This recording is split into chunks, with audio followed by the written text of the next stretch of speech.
शहीद दिनाच्या निमित्ताने सांगलीच्या कोल्हापूरमध्ये नागपूर गोवा शक्तीपीठ महामार्गाच्या विरोधात आंदोलन करण्यात आले।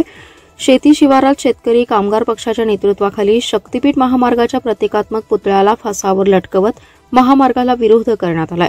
कोणत्याही परिस्थितीमध्ये महामार्गाची मोजणी होऊ देणार नाही अशी भूमिका घेत राज्य सरकारच्या विरोधात जोरदार निदर्शने करत बाधित होणाऱ्या शिवारात छत्रपती शिवाजी महाराजांच्या विचारांचे भगवे झेंडे रोवत मोजणी होऊ देणार नाही असा शेतकऱ्यांनी निर्धार केलाय।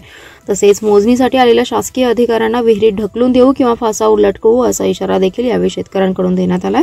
शेतकरी कामगार पक्षाच्या शक्तीपीठ महामार्ग बाधित शेतकरी संघर्ष समितीच्या वतीने गेल्या वर्षभर झाला संघर्ष सुरू आहे।